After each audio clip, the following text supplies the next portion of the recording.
3 years ago, I started a series called Time to Grow, and that series was all about me stopping doing stupid weight loss phases, trying to put on some muscle, trying to grow some strength, but also me trying to get over my eating disorder and my body dysmorphia. When I was doing that series, I was doing like 12 weekly physique updates and also just how it was going. After the year mark, I stopped and I did a 2-year update, and I thought, why not do a 3-year update? Before we start, my progress pictures are going to be right at the end because I like to give context to the pictures. My channel is a body neutrality, body confidence channel, so I'm going to talk about that, and I do think that we need to keep that in mind when looking at progress pictures. If you are here just to see progress pictures, please listen to me before you jump to the end. I was a bit indecisive about whether I wanted to do this video because I just felt like I was like, what's the point? It doesn't matter how I look. And I also didn't know whether to do the pictures. I just felt very internally conflicted about doing this video, but I truly believe that I am at that point in my recovery where I can do this, and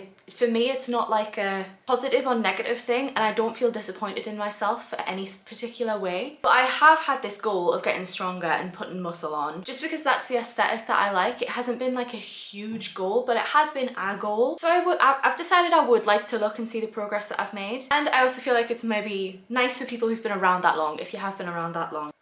Well done for sticking around for that long if you've been here since that camera.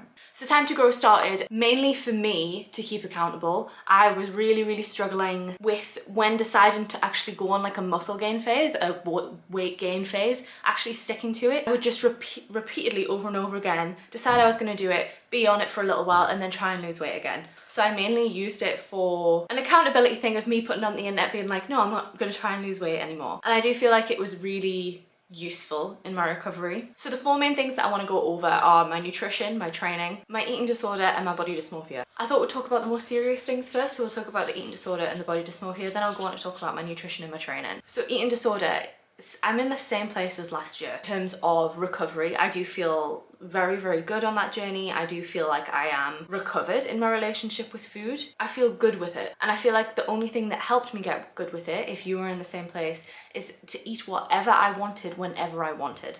And I know that sounds scary, and I know you won't believe me, and I know you've heard it before if you are in this position, but genuinely that is the only thing that helped me. And doing that for I'll still do it now, but once I did that for about like a year plus, it didn't make me want to restrict food anymore. It didn't make me want to binge on food anymore, because 1, I didn't want to binge on it because I knew I could just have it whenever I wanted, and 2, I didn't want to restrict it because I was eating it and nothing bad happened.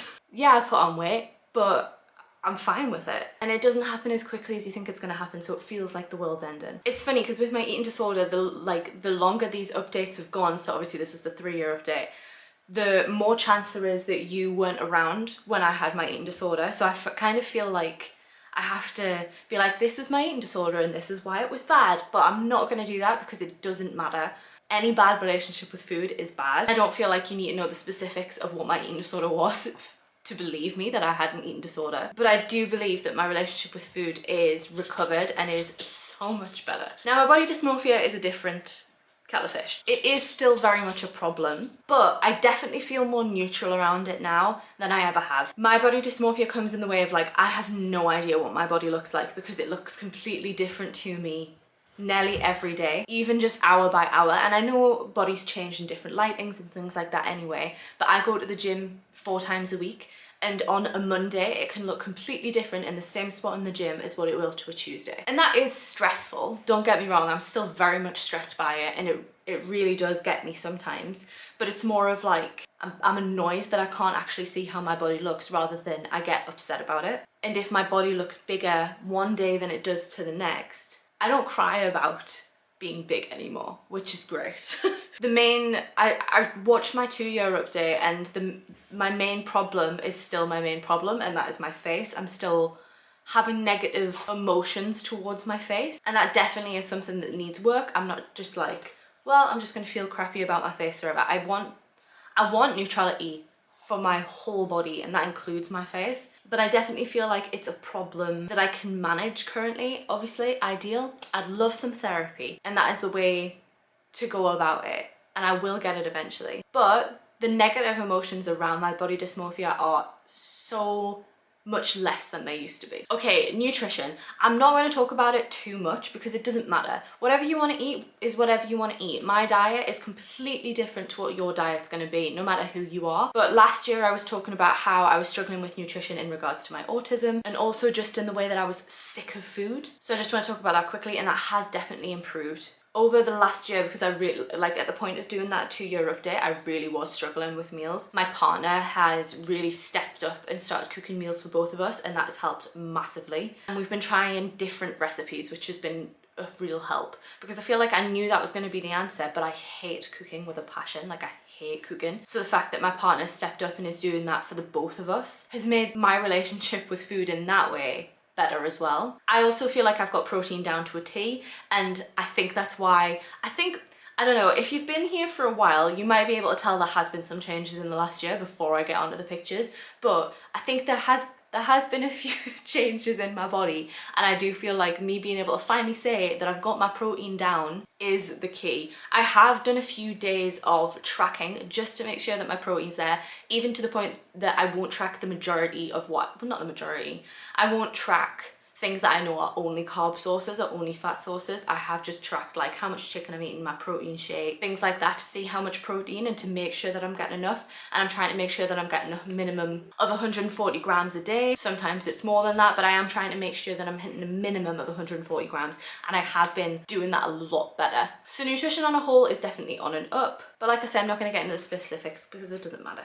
Eat what you want to eat. My training. So if you are new, I weight train 4 times a week. This used to be a lot more. Again, I'm not going to go into the specifics of it because my eating disorder was rampant with my training, but I used to train a whole lot more, and currently I'm sitting at about 4 times a week. I think I can't remember when I changed from 5 to 4. It might have been after the 2-year update, but I'm currently training 4 times, weight training 4 times a week. It's definitely been ups and downs. I feel like I would like to say it's all been positive, and for ups and downs I mean how I felt in my sessions and how strong I feel. In terms of consistency, that's never really been a problem, as I'm sure a lot of people who have had eating disorders can sympathize with. Consistency, once you've had that, like, obsessiveness isn't really the issue. I just mean in terms of how the sessions have been feeling. Some weeks have been great, and then sometimes just not, but things have improved. I got my first chin up over the last year. I can now do 2, which is just incredible. My squat form has increased massively. I know in last year's update I said that I wanted to get a 100-kilo squat, but I have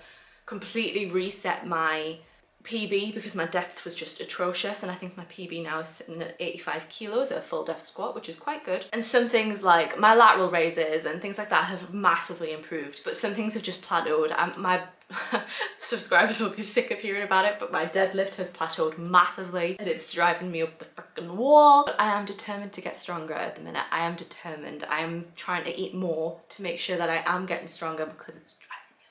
I do wish my step count was a little bit better, because this is something that I'm still struggling with the relationship with it, because I do track my steps but not like actively. I have a hybrid watch, so that means that it is like a classic watch but it also has smart features, so it does count my steps, it doesn't display them, but I do have like a percentage dial on there, but I don't pay attention to it that much, because I feel like if you are tracking steps, and I'm sure anybody who's tracked their steps can agree, to get a certain amount, you do have to go out of your way to get your steps, unless you're in an active job. You're in quite a sedentary job, which I would say I am, because I'm editing most of the day, doing admin on my computer most of the day. To make my step goal, because my step goal is 6,000, and to get the step goal, you have to do something to get it, and I feel like that's the bit that I struggle with, because once I start being like, I've got to do something to get it, that's when I slip back into my old mindset a little bit. I don't want to become obsessive about those numbers. So I would like them to be a bit better, but not without trying, because I get it, everybody wants it to be better without trying. But that's something maybe I'd like to work on a bit more this year, but not for any type of aesthetic, but just more for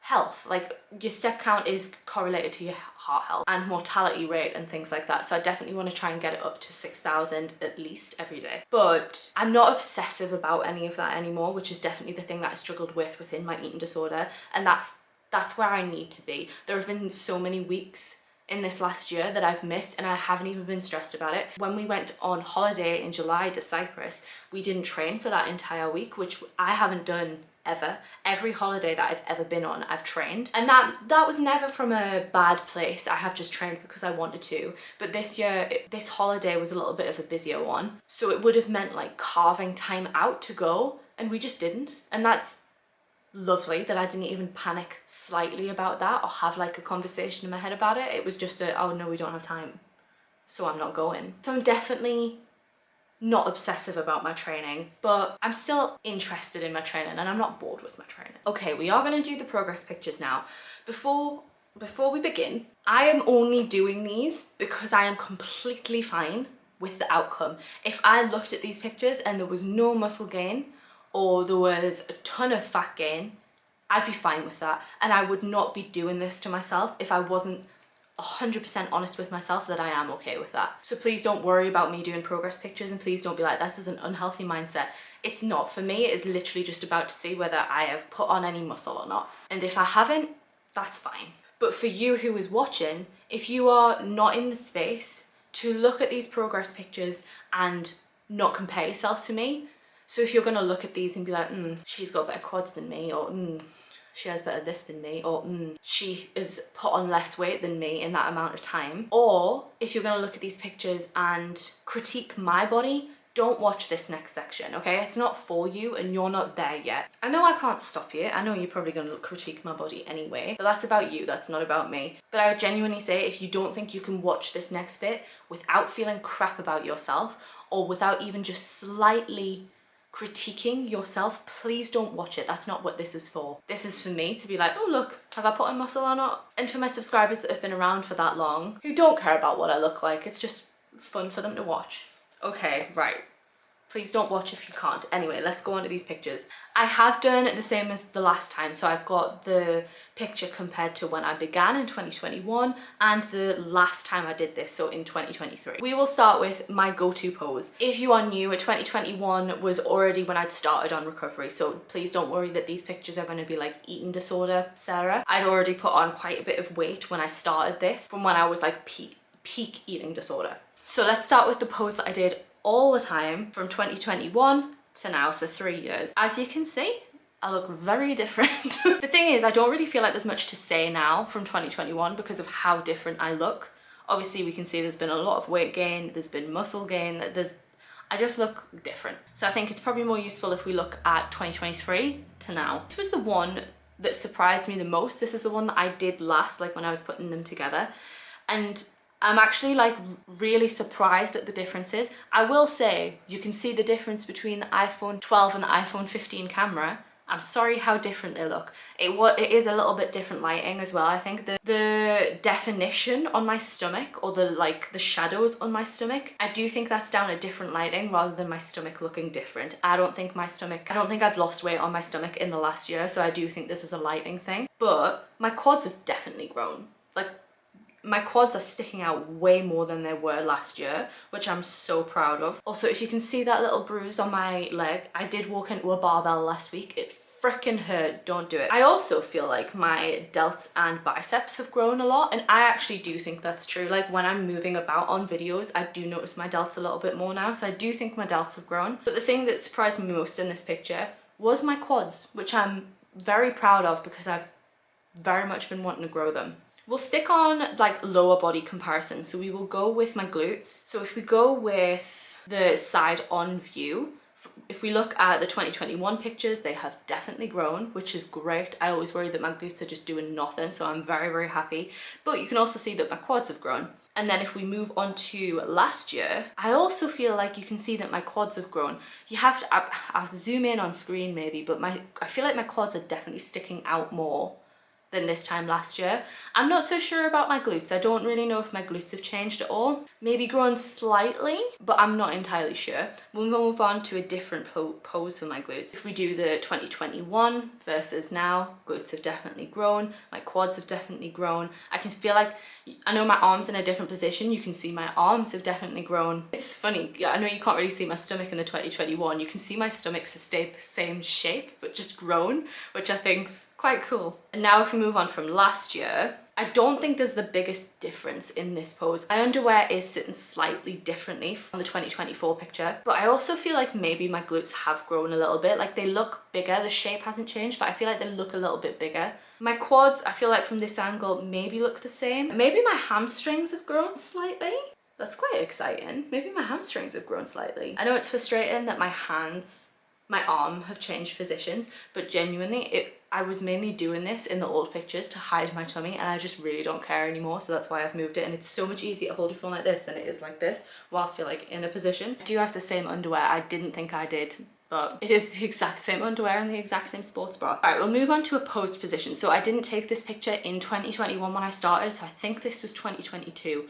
But we can see the differences. My arms have definitely grown since 2022. I'm actually gonna move on quickly to 2023 because I feel like that's a better comparison. The lighting is different, but I do feel like my biceps have grown, which is so exciting because they're so freaking stubborn. So I do feel like my biceps have grown, maybe my delts, but I think I'm in a different position. And I don't feel like my stomach has changed all that much since last year. Again, I don't really care about my stomach, but I don't feel like it's changed that much. Overall, I think the biggest difference is my go-to pose picture. And I genuinely, when I was editing them, I was so surprised. Like I didn't think that I'd changed that much from last year. And I actually thought that I'd put on more weight since last year, more fat mass. And like I say, I do think it's down to the iPhone 15 camera, but I actually kind of feel like maybe I look a little bit leaner in this picture, like around my hips, which isn't the aim, but I don't know, maybe there's some kind of like body recomp going on, which I've always kind of believed is a myth, but maybe. I do know, hang on, let's see if I can see the weight difference from this time last year. I am about the same weight. I'm not like consistently tracking my weight. It's the same as last year. Like I step on the scale when I want to just to see what's going on. Not to change anything, but just to kind of see. And I am a similar weight. I think I've went down slightly, but I am really surprised at how much I do feel like my quads look bigger, which I'm telling you, I'm so pleased about. Muscle gain is such a slow process.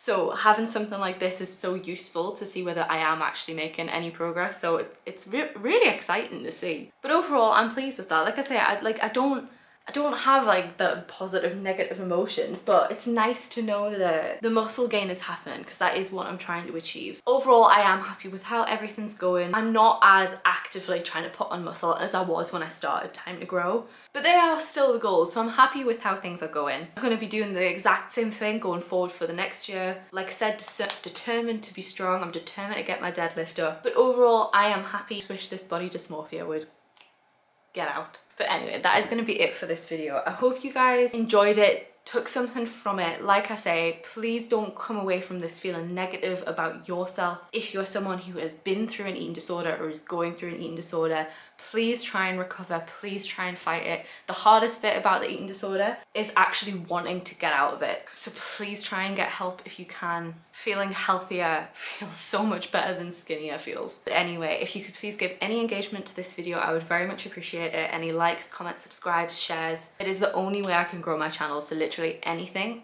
I appreciate it greatly. But even if you don't do any of that, thank you so much for watching, but I shall hopefully see you in another video.